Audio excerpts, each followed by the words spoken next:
Hello, snakes! My name is Dante, and today it's Podcast Tuesday once again, and I'll be talking about the 20 best quarantine cards. Anything that's a quarantine card is a card, and a card which is a quarantine card, yeah. Quarantine cards are cards that exile one or more permanents until it leaves the battlefield, or exiles one or more permanents, and when it leaves, it returns them to their owners. Yeah, those are what makes cards quarantine. So let's start off with our number 20.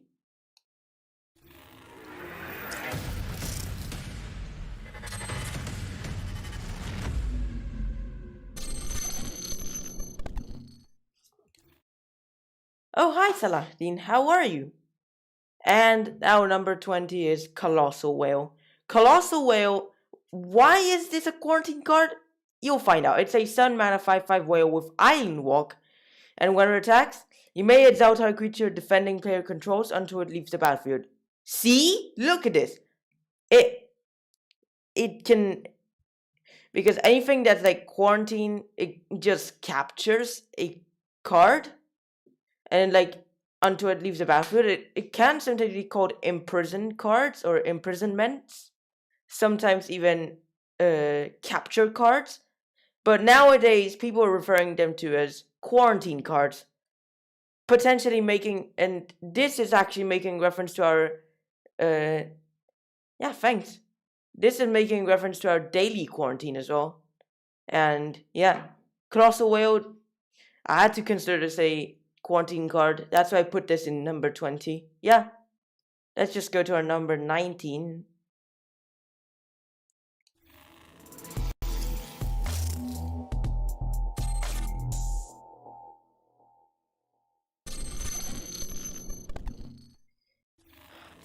And we got the Constricting Sliver.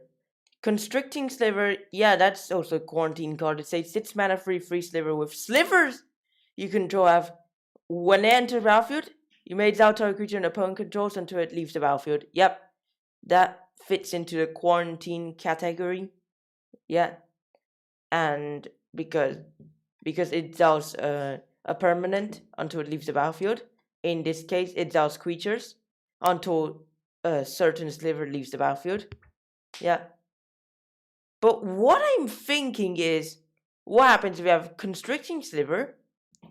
There, it captured a creature. And you have 3 other slivers that each capture a creature. And then if Constricting Sliver dies, it releases his own creature. But when the other creatures that capture the creature dies, if Constricting Sliver is not on the battlefield, then what happens? Do they get released or not? I think they just stay in the quarantine forever. They just get exiled permanently. That's what I think, but I'm not sure.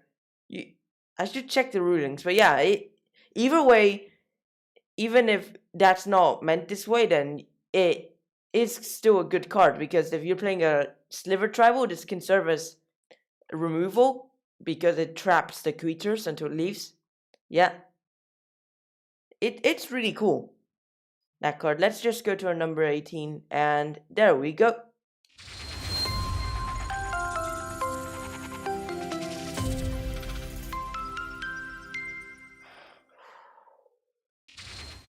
And we got Cast Out.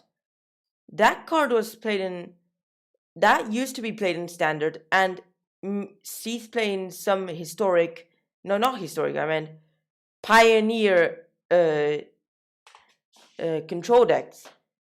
Yeah, since I've been playing a lot of MTGA recently, I just saw the word historic a lot, so I always get confused between historic and pioneer. It's really confusing though. Yeah. And that's Cast Out. It's a 4-mana enchantment with flash. When it enters, it's also a non-land permanent and opponent controls until it leaves the battlefield, and you can cycle it for a white. It also serves as a quarantine card. So yeah, you just use this as a way to capture their thing, and yeah, and anything that is in the land actually, which makes this card cool. it can, if you have nothing to capture or nothing worth to capture, you can just cycle it.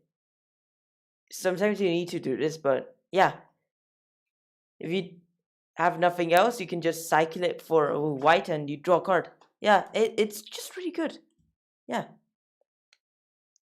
Although sometimes some other cards might be better to it against it. Yeah, let's just go to our number 17.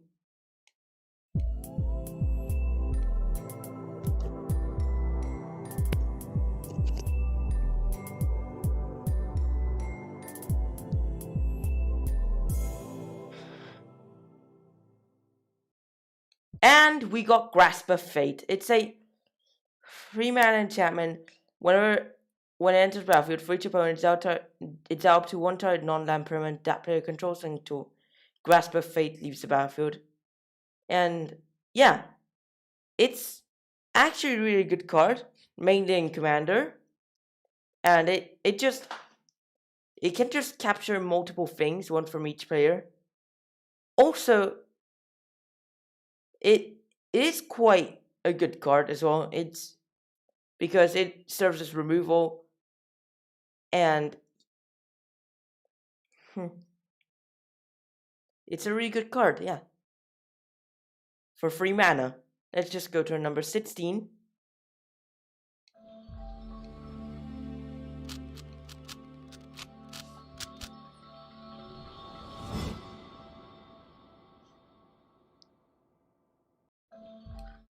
And we got Aligned Hedron Network.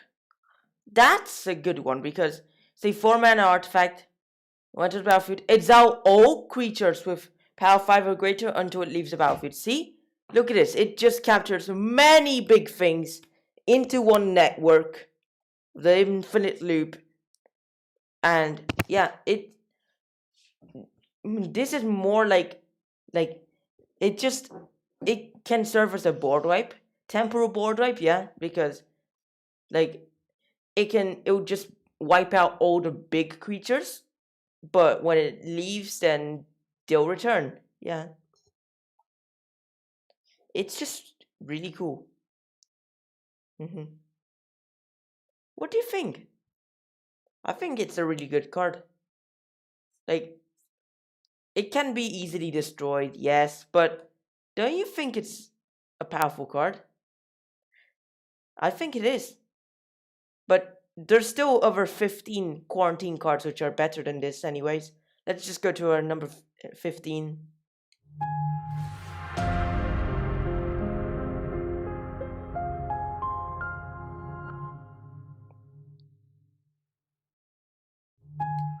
And we got Deputy of Detention, a 3-mana 1/3 Vedalken wizard with, when it enters battlefield, exile target non-land permanent an opponent controls, and all other non-land permanents that player controls same name as that permanent until Deputy of Detention leaves the battlefield. Yeah, it just, if they have multiple cards of same name, then lucky you, you just exile multiple. But this can serve as a good way of exiling stuff. Yeah. And it really is cool. Additionally, it's a 1/3 Vedalken wizard, so it can continue attacking. Although this makes it more vulnerable to removal, causing everything else to return. Have you noticed that what's in the sphere are actually hands from people that are trying to escape? Potentially those that were captured by the deputy. See there? That's what I managed to see because I have the Yokohama Magic Fest playmat because I went there. And yeah, I just noticed that from the sphere. Those were actually hands. Yeah. Let's just go to our number 14. There we go. Simply number 14.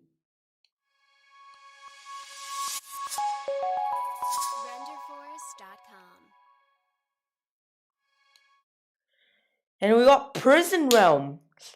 Prison Realm was a 3-mana enchantment.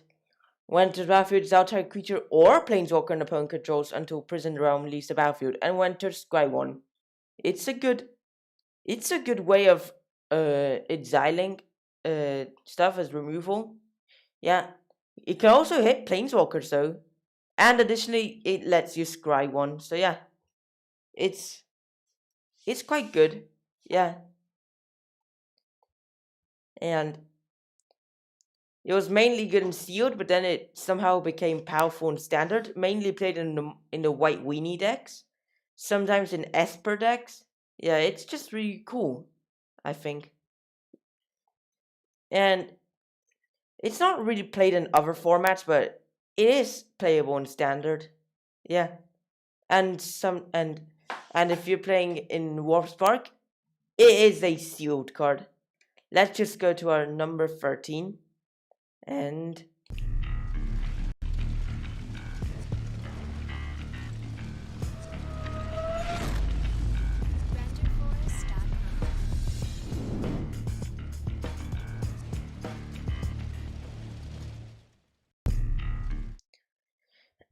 we got Trapjaw Tyrant. It's a 5-mana 5/5 dinosaur with Enrage, exile a creature an opponent controls until it leaves the battlefield. Yeah. It's really good because when it just gets hit by anything, you just use your miniature board wipe. Like, miniature board wipes include stuff that deal a small amounts of damage to everything, or just simply some random block and other stuff that can cause damage to it, and then it'll just exile something until it leaves. Yeah, which is quite good. It gets hit by smaller things, and then it can just use it to eat bigger things. It quarantines them. It just eventually will come back when it dies. But yeah, and the thing is that, as I've seen, it exiles until it leaves the battlefield. So, and what the leaves the battlefield thing is not triggered, so you can't just literally, when it gets dealt lethal damage, just exile something permanently. Like, if it does get dealt lethal damage, you do not get a chance to exile one final creature temporarily. It's not like the old quarantine, because old quarantine had triggers when it entered battlefield and when it left the battlefield. And new quarantine have triggers when, like, well, not all quarantines work when it enters battlefield. For example, this is when it attacks, and yeah, and this is when it's dealt damage, because usually the old quarantine cards, when they leave, they return the exiled cards to their owners. But the new quarantine cards simply just return the cards to their owners when it leaves the battlefield. Like, not as a trigger. It's just a state-based effect. And yeah, that's just the difference between new quarantine and old quarantine cards. Yeah, old quarantine is quite better. And for some reason, old quarantine cards were not errated, and neither did new quarantine cards. And neither did new quarantine cards revert back to the original. Yeah.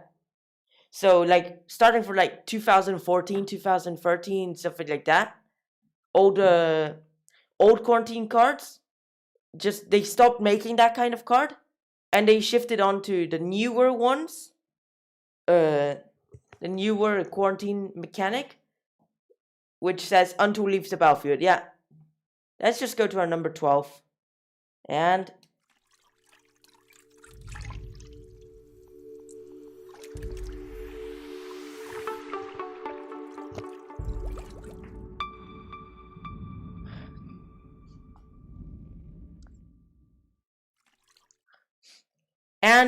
we got Angel of Serenity.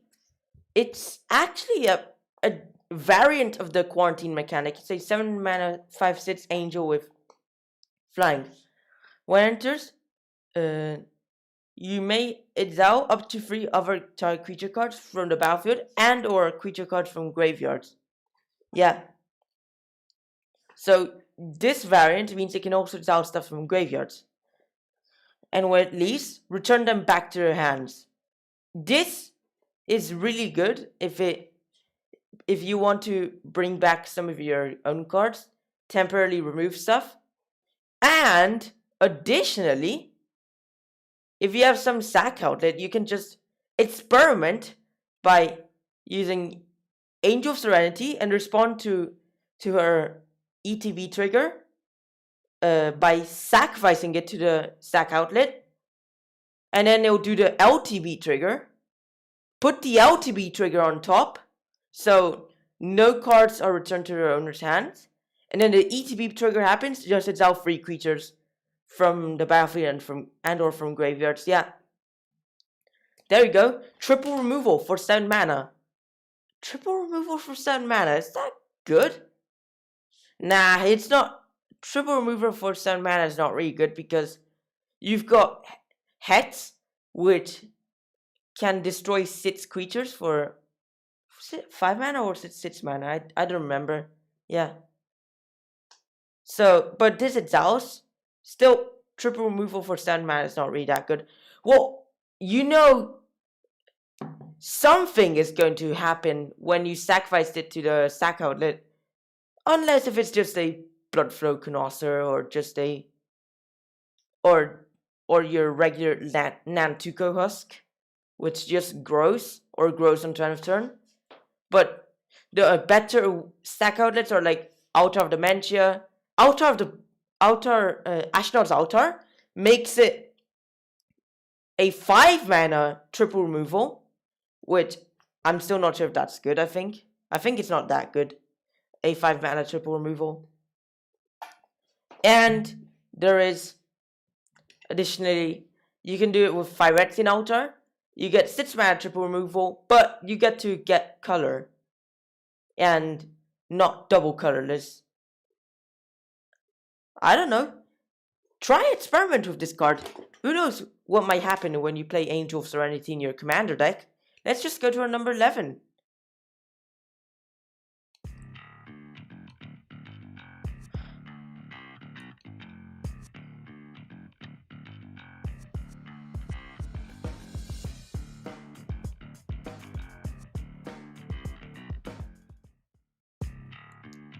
This one's also another similar one. You got Admonition Angel. It's a 6 mana, 6/6 angel with flying. Landfall. It's out our non-land permanent other than Admonition Angel. If you wish. You don't have to. And when it leaves the battlefield, return all cards out of it onto battlefield under owner's control. This is also really good, as well as like you just accumulating removal. And then when it leaves, just bring everything back. Like, well, this cannot be experimented with. This cannot be used with, what was it? With a sack outlet. Well, what you can try do is just put a lot of lands onto battlefield at once through Scapeshift or through Scapeshift or Traverse the Outlands or something else. All the triggers jump, respond to the trigger by sacrificing it to the sack outlet. Anything that was previously exiled with it will just come back to the owners. But then you can exile any stuff freely and they will never return. This is quite an explosive strategy, but you have to lose your Admonition Angel. And you need 6 mana for it. I don't know if it's worth it to just do this. I mean, sometimes you have to try this. Other times, you don't need to. I don't know. It can sometimes be necessary. But yeah. There we go. It's our number 11. And let's just go to our number 10 card. There we go.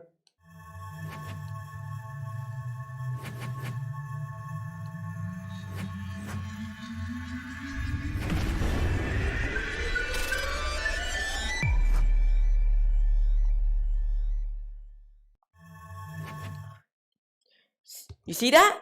Matching art. Yep. That's our number 10. We got Quarantine Field. Yep, that's clear. That's clearly Quarantine. Look, even says in the name. It's quite good. It's double X and double white enchantment. Enter battlefield with X isolation counters on it.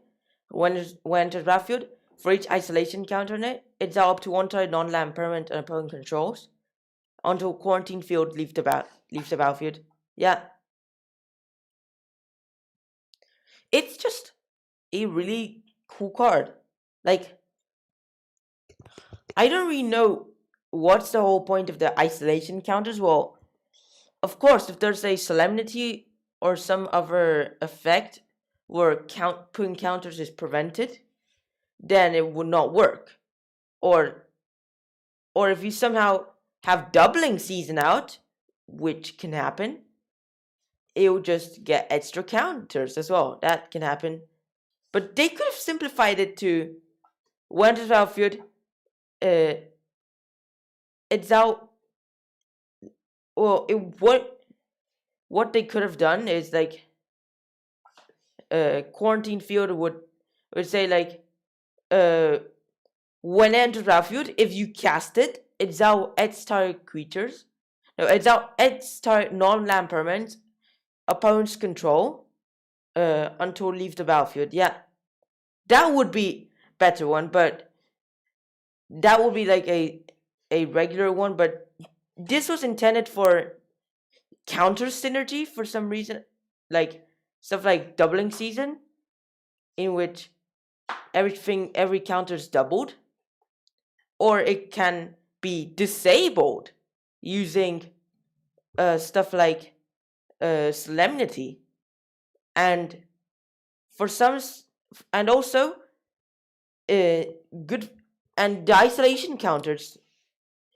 If the isolation counter matching the specific permanent gets removed, the permanent does not return until Quarantine Field leaves. So if you have stuff like a Thief of Blood, where it removes all counters from all permanents, your Quarantine Field is still there with all the permanents in quarantine. Yep. It's like, for example, I don't know what example, never mind, I'm not telling that example, never mind, yeah. By the way, it's just really cool.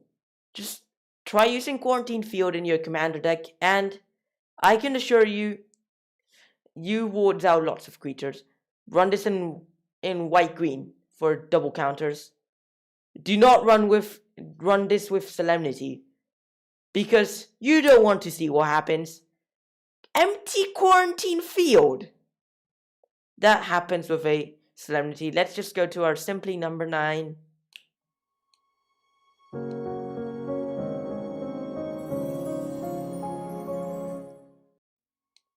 And we got Detention Sphere. Well, actually, I think Detention Sphere is better than Deputy of Detention. This is quite arguable, I think. This is like Detention Sphere versus Deputy of Detention. This is quite a good debate. This is debatable. Yeah. It's because they both have same mana cost. Detention Sphere is only an enchantment, but Deputy of Detention is a creature that's a 1/3. Detention Sphere allows you to exile anything except for a Detention Sphere, and will exile all the other permanents that has the same name as that permanent, regardless of player. So yeah, it can exile your own stuff even. It can exile stuff from multiple opponents if you're playing a multiplayer format. And this only exiles stuff from the opponent. It can still exile a Deputy of Detention. Yeah. But this is until it leaves the battlefield. This specifically says when it leaves the battlefield, return them to under owner's control. So you can experiment this with Overtalk, or something that sacrifices enchantments. I think your best choice is Overtalk, and you just get to 3 mana exile non-land permanent. Wow, did we just get a 3 mana Utter End? Not just that, it exiles everything with the same name. So token wipe, same names destruction, lucky capture, which can still be better than the Utter End. Well, Maelstrom Pulse, but exiling stuff? Who knows what might happen? Weaknesses? Detention Sphere. You cannot exile Detention Sphere of Detention Sphere, because if you exile Detention Sphere with a Detention Sphere, it would exile itself. So, other Detention Sphere returns. And both Detention Sphere return. So, they just collide. They just go infinite. This cannot happen. See? That's why it cannot exile another Detention Sphere. Let's just go to our Golden 8.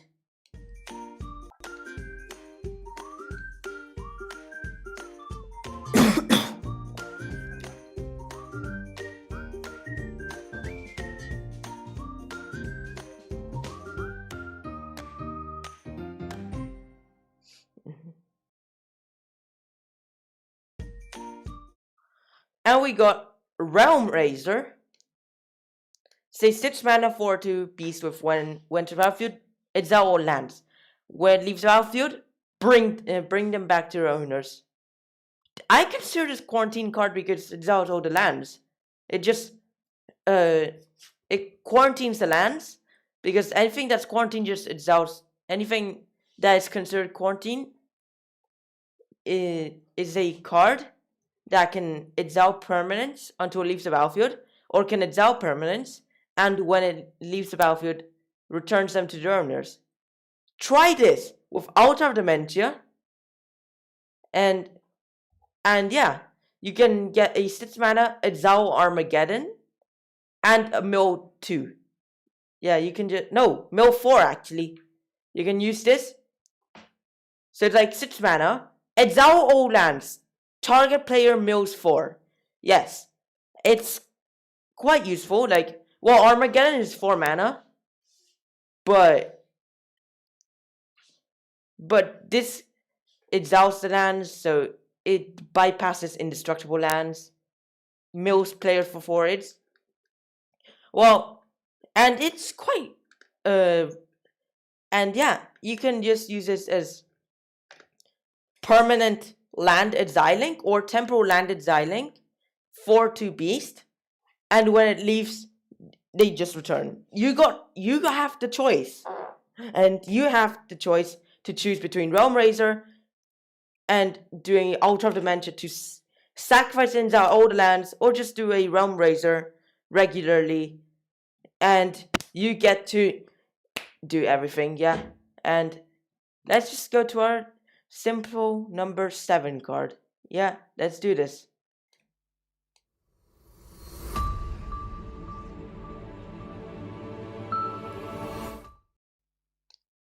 And we got the Wall of Nets. It's really good as well.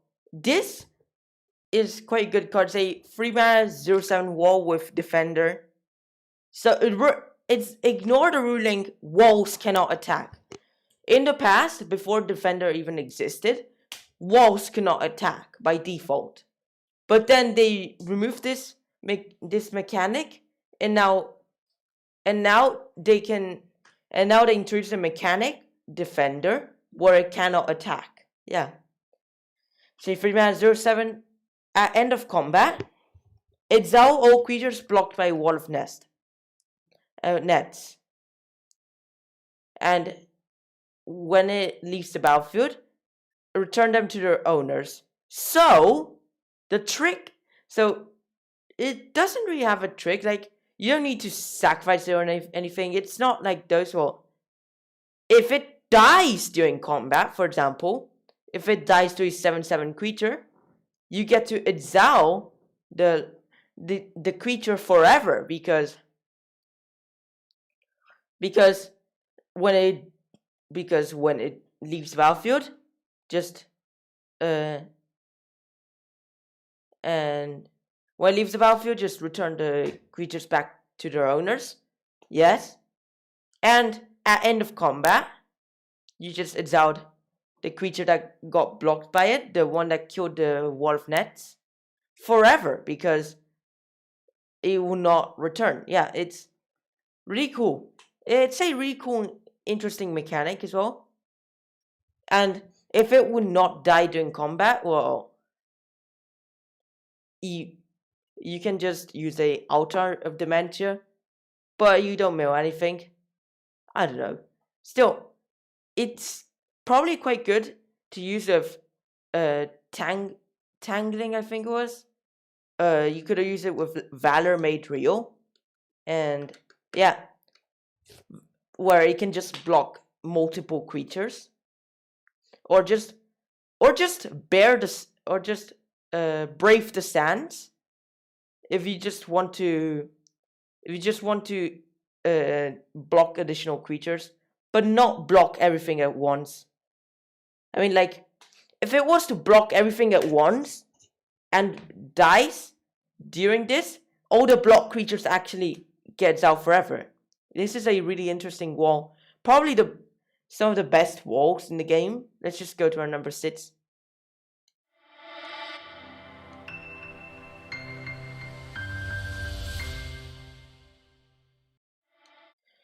We got Glass Casket. It's a 2-mana artifact. When to battlefield, it's outside creature and opponent controls until it leaves. With CMC 3 or less until it leaves. Yeah.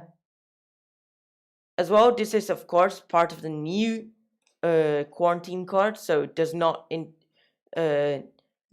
interact with stack outlets or stuff like that. Because old quarantine cards interacted with stack outlets, but new ones don't. It's a really cool card, and yeah, it's something that's played in White Weenie standard decks as well. Also, good card for sealed, by the way. Yeah, if you have it in your sealed pool, you just need it. Yeah, you just need to run it if you're playing white. Yeah. Let's just go to our number 5 card, and yeah, let's just go to number 5.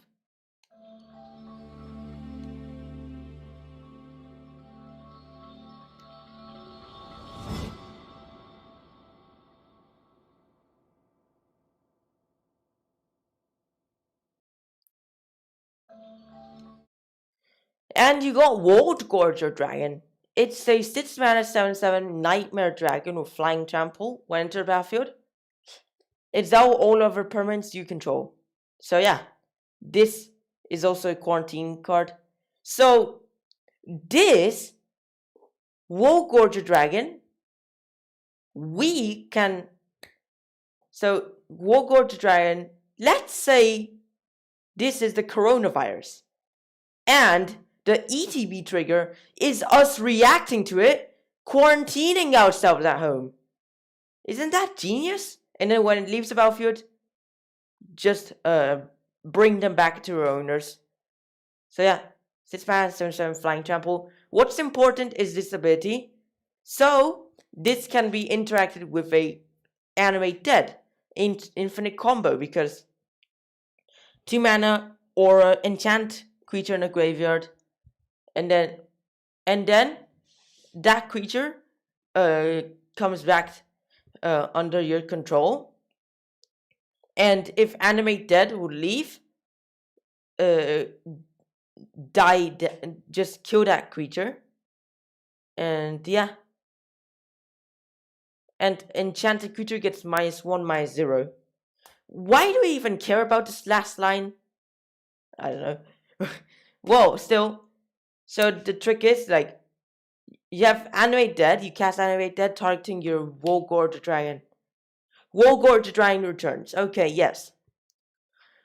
It sells all your other permanents. So, Animate Dead leaves the battlefield. So, since it left the battlefield, you have to kill this creature. Snap! Goes World Gorger Dragon. All your stuff return. There you have Animate Dead. So now you can just go pick up Wargorge Dragon again. So remember to float your mana sources. Remember to float mana every time you do this, and then you can get infinite mana. If this is the only creature in the graveyard, you just broke the game. You got infinite looped, and you call it a tie. But if there is another one, you have infinite mana. You somehow managed to break the loop, and there you go. Because if this was the only creature, you can only cast instants or stuff with flash with that infinite mana. Yeah. Which is quite bad, but yeah. If there's other creatures, then you can just do this. Let's just go to our number 4.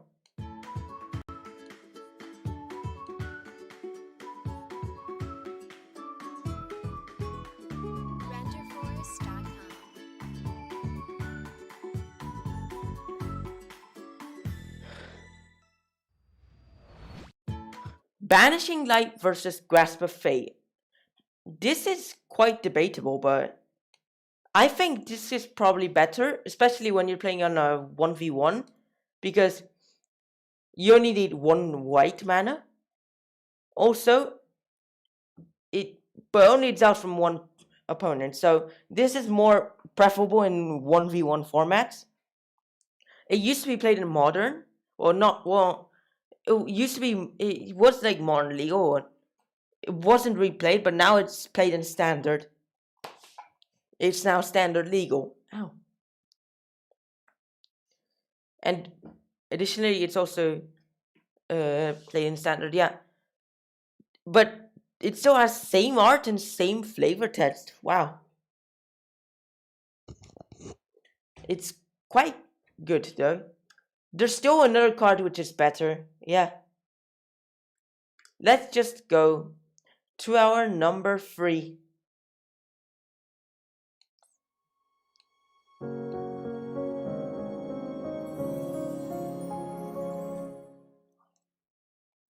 Yeah, remember to do that your inventory, and that's our golden number 3, Oblivion Ring, which is slightly better than Banishing Light. This again can interact with sack outlets and stuff, but yeah, well, it can exile any permanent, but still, this is a classic card. It's played in many stuff. It's really good, and yeah, if you have 3 of those out, you can straight up tie the game. Yeah, you can tie the game, and if you somehow drop down 3 Wargorge Dragons, for example, yeah, like you have like Wargorge Dragon 1, Wargorge Dragon 2, the first Wargorge Dragon, then you get third Wargorge Dragon, exiles the other one, so since the other one left, brings back that, and just does an infinite loop as well. Yeah. And it can happen, though. But, yeah. This cannot happen with Angel of Serenity, by the way. And, yeah. This, if combined with Forerunner of the Empire, I think, or Aver's Snap, I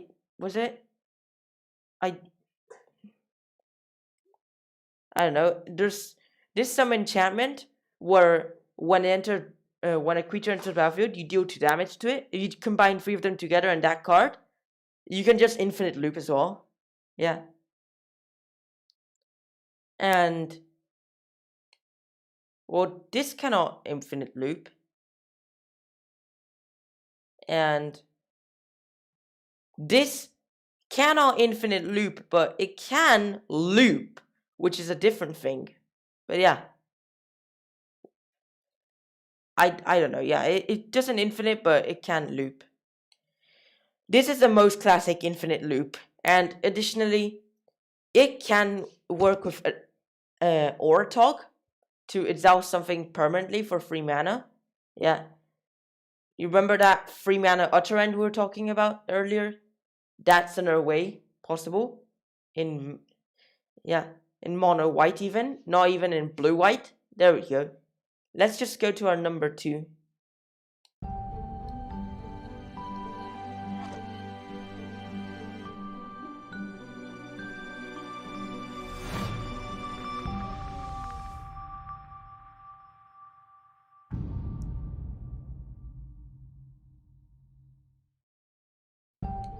And there is Journey to Nowhere. And yeah, Journey to Nowhere is a 2-mana enchantment. When enter battlefield, it's auto creature. When it leaves, return to its owner. Simple as that. 2 mana, really good removal though.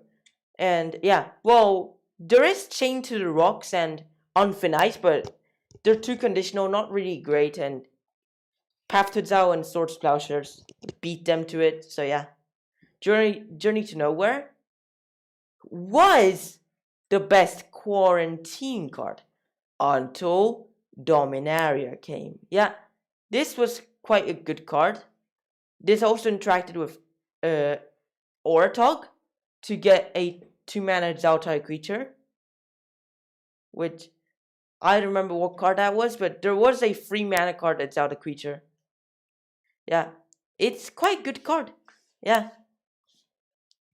it's really a good card, really good removal, really good quarantine card. So yeah, I remember 2 years ago exactly, we were all talking about like the Journey to Nowhere and how it was like the one really good removal, and like how do you even beat Journey to Nowhere? And guess what? Number 1. Render forest.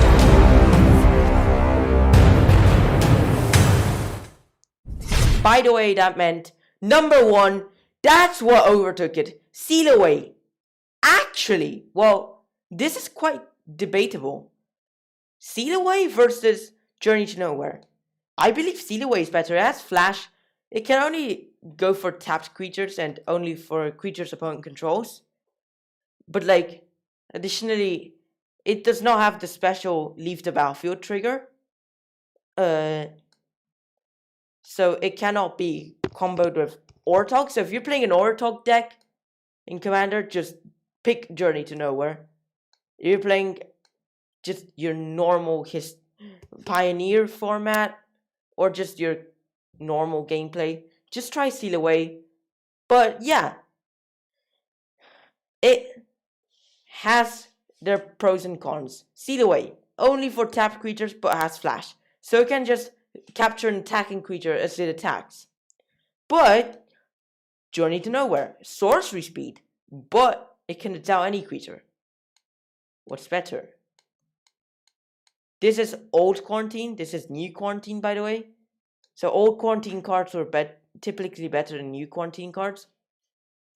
This has a failsafe, being able to exile only creatures opponent controls, because sometimes cards that could exile your own creatures had like their errors, practically saying, because if they were like redirected somehow with misdirection or with any other card, it can hit one of your own creatures if it was possible to target. But if it's only stuff on opponent controls, then that's the failsafe. Yeah, that's really cool. Thanks for watching. Congratulations, you've reached the end of the podcast. Stay tuned to podcasts. They're live every Tuesday, so stay tuned to them. Watch my videos too. Watch my next videos and streams, by the way. Thanks for watching. Like and subscribe and follow. Share with friends, and bye.